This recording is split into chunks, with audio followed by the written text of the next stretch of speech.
Hello friends, welcome to कर्म योगी IAS. हम लोग पॉलिटिकल साइंस सीरीज़ पढ़ रहे हैं सिविल सर्विसेज के लिए, और उसके अंदर पर्टिकुलरली हम थ्योरीज ऑफ स्टेट जो है उसको स्टार्ट कर चुके हैं। थ्योरीज ऑफ स्टेट में हमने जो मार्क्सिस्ट थ्योरी ऑफ स्टेट है वो भी देखा था, लिबरल थ्योरी ऑफ स्टेट है, काफ़ी सारी जो पोर्शन था वो तो हमने ऑलरेडी कवर कर लिया था। आज का जो वीडियो है उसके अंदर हम प्लूरलिस्ट थ्योरी ऑफ स्टेट और आगे का कुछ पोर्शन देखेंगे। अगर आपने पहले के वीडियोस नहीं देखे हैं तो प्लीज़ प्लेलिस्ट जो है हमारी है complete series for political science हमारे चैनल पे, उसको पूरे वीडियोस को पहले आप देख लीजिए और उसके बाद ही आप ये वाला वीडियो देखना स्टार्ट कीजिएगा। तो विदाउट मच डिले आज की कथा को शुरू करते हैं। yesterday we complete this feminist theory of state, liberal, Marxist, और किस हिसाब से मार्क्सिस्ट थ्योरी के अंदर स्ट्रक्चरलिस्ट, इंस्ट्रूमेंटलिस्ट, गांधीयन देखा था। So pluralist theory of state is based on pluralist theory of sovereignty. और प्लूरलिस्ट थ्योरी ऑफ सोवरेनिटी हमने देख ली थी। सोवरेनिटी जब प्लूरल होते तो सोवरेनिटी की थ्योरी देखी थी ना हमने, monistic theory and pluralistic theory of sovereignty. These are the two theories of sovereignty. Monistic, ये मोनिस्टिक के फीचर्स हैं, और ये प्लूरलिस्टिक थ्योरी, मोनिस्टिक जो थ्योरी है उसकी क्रिटिक थी। ठीक है, लास्की, मैकाइवर और इन सब जेंटलमैन ने इसको दिया था।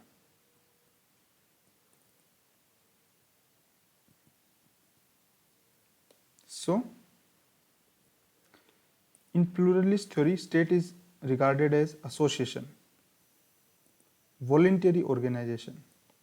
Okay, Aristotle says that state is the highest of all associations, highest of all associations. ठीक है, तो अरिस्टोटल के अंदर रूट देखा जा सकता है प्लूरलिस्ट थ्योरी का। प्लूरलिस्ट थ्योरी के अंदर स्टेट है, it is an association, it is not the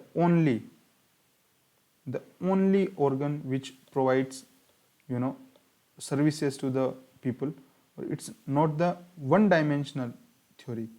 They say that state is the association of association and a voluntary organization. Who are the exponents? Lasky and MacIver, and you just need to copy their views from the pluralist theory of sovereignty जो हमने already पढ़ा था। Absolutely similar है। MacIver है, he just gives his views are extreme, that there is no extra respect for state. ठीक है, monistic के अंदर तो क्या होता है, स्टेट लेवियाथन होता है ना, जो होप्स वगैरह देते हैं। ठीक है, लेकिन प्लूरलिस्ट के अंदर कोई रेस्पेक्ट नहीं है स्टेट के लिए extra. State is just like other association, कोई अदर फैसिलिटी नहीं। ठीक है, extreme view is the state is the service state. And moderate जो व्यू है, जो कि लास्की के द्वारा दिए जाते हैं, that state is the first among equal associations and state is keystone of all of the social architecture. Laski says state is the keystone of social architecture, state is the keystone of social architecture, keystone of social architecture, that is called by Lasky. Gautam Bhatia says that the surest dam against totalitarianism is to guarantee that no one stream of the state becomes powerful enough to sweep away everything in flood. ठीक है, ये कुछ ऐसे quotes आप याद रख सकते हो। surest dam against totalitarianism is to guarantee that no one stream of the state becomes powerful enough to sweep away everything in the flood, like in case of emergency in India. It was tried that executive takes precedence and it becomes absolute, some sort of authoritarianism, not in absolute term authoritarianism, but yeah, to some extent. Judiciary's role was tried to curb, and legislature's role was curbed. So yeah, it is not sort of, it was actually authoritarianism.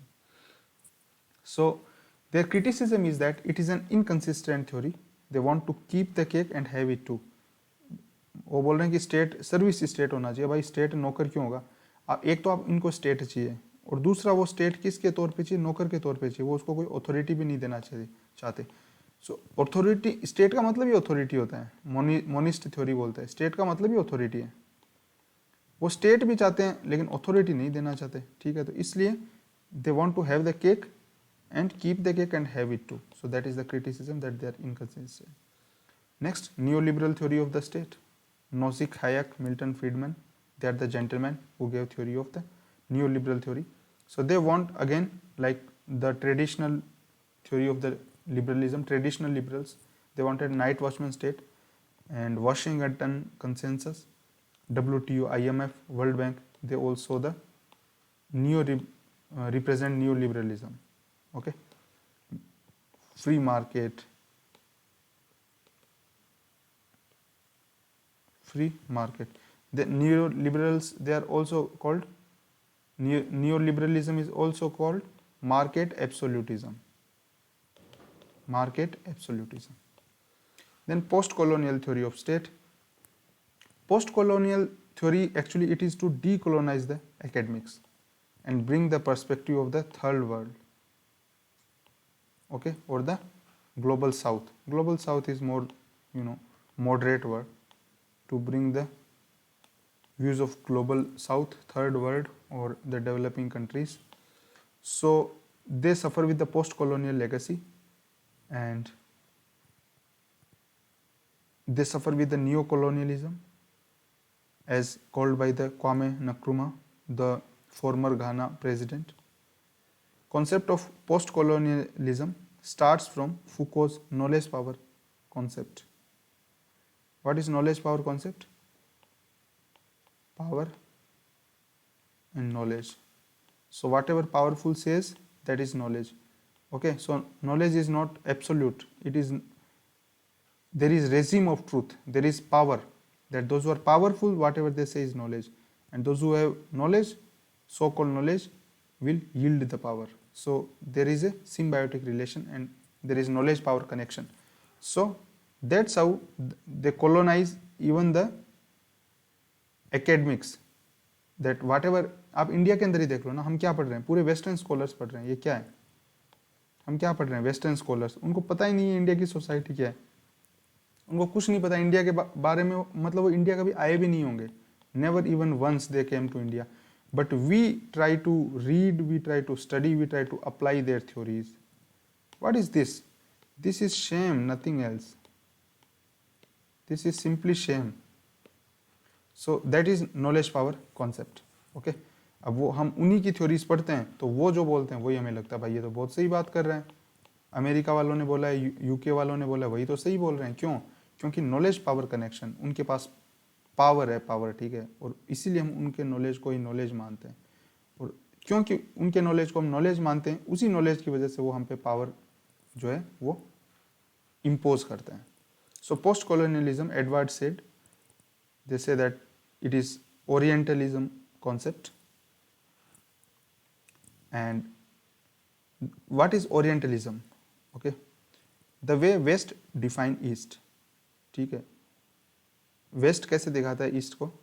East is feminine, barbaric, child like, and there is civilising mission. Like यही तो बोला था ना east India company ने कि we are on a civilising mission to civilise the barbarians, to civilise the feminine, child like people.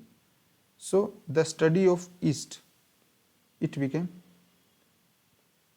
ism, ideology, and it is called Orientalism.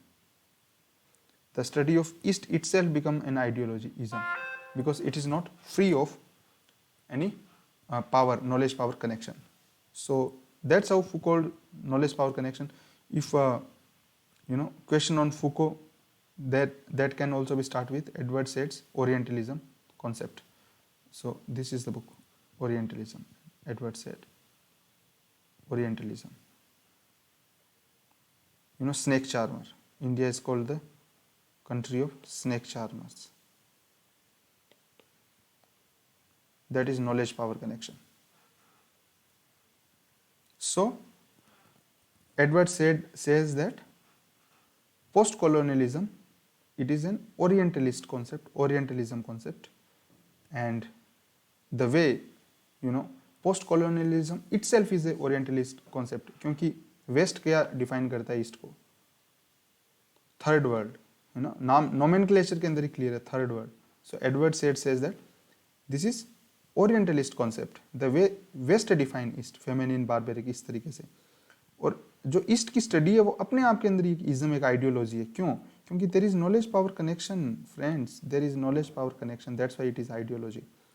Okay, west जिस हिसाब से डिफाइन करना चाहता है उस हिसाब से वो डिफाइन करता है. That's what Edward said says. Gayatri Spivak says book Can the Subaltern Speak? So she says that are they allowed to speak? Is the West ready to allow them to speak? Then Homi Bhabha book The Location of Culture. He gives concept of hybridity, that all the cultures they are hybrid cultures. Okay, there is not a like all the cultures, no culture is independent of each other. So this is a brief introduction about post colonialism.